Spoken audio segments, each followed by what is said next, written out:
Et c'est toi, ma chère Lydie, qui va nous en dire un petit peu plus ce soir. Oui, je vois que Kimi est étonnée, mais nous, on est des avant-gardistes dans avant-première, n'est-ce pas?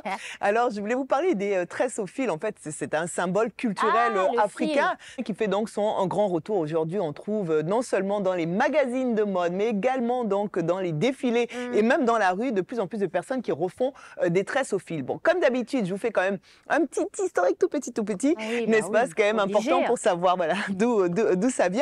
Mais déjà, depuis l'Antiquité, en fait, les tresses et les nattes existent bien évidemment en Afrique. C'était un signe d'apparat pour les cérémonies, de distinction sociale, parfois de distinction ethnique aussi. Et c'est seulement à partir donc, de la traite négrière qu'on commence à parler de cheveux indisciplinés, qu'on demande de les cacher, de les couper. Ou alors, là, maintenant, on commence à utiliser ces peignes chauds, en fait, pour essayer de les étirer, des processus chimiques ancestraux, là, enfin, les ancêtres, on va dire, du défrisant. Tout à fait. Voilà, ça c'est jusqu'aux années 60. Dans les années 60, on revient maintenant à ce Black Power. Donc c'est vraiment un signe, on va dire, qui permet de parler de l'émancipation des Noirs. Dans les années 80, on retourne en arrière, on parle de tissage, on parle de défrisage, on parle de ce curly qui caractérisait, n'est-ce pas, les artistes de l'époque. Et en 2009, le mouvement Nappy arrive, Natural and Happy, avec donc ces cheveux qu'on veut garder naturellement. Et c'est là que les tresses au fil se profilent, on va dire, tout doucement. Je vous montrais des photos tout à l'heure, c'était plutôt des photos qui étaient en noir et blanc. C'est parce qu'en fait, elles ont été faites par un photographe qu'on a pu apercevoir tout à l'heure, donc qui s'appelle Okai Ojekere. Et il a pendant 40 ans photographié des femmes de dos, de profil, etc. Ce qui constitue aujourd'hui en fait un patrimoine documentaire, ethnographique et anthropologique qui est quand même exceptionnel et qui nous montre que la majorité donc de ces tresses au fil se faisait en Afrique de l'Ouest. Donc on dit notamment les peuples Akan, les Yoruba, les Peuls.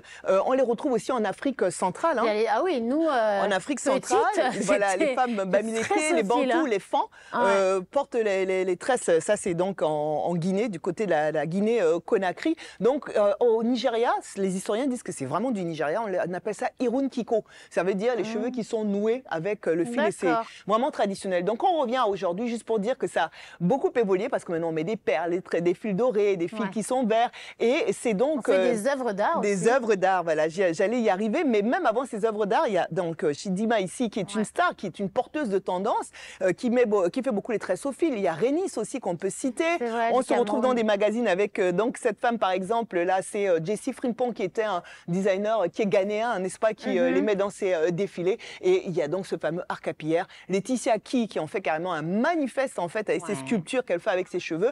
Et je voulais citer donc Afro Crema, qui est un designer camerounais qui fait aussi donc, c'est quasiment des sculptures, hein, je veux dire, c'est vraiment des couronnes qui sont faites, qui sont dessinées et qui mettent vraiment en valeur ces défilés qui sont devenus sa marque de fabrique. Je pense que les tresses au fil ont encore de bien beaux jours devant elle. Super. Merci à Lydie, merci à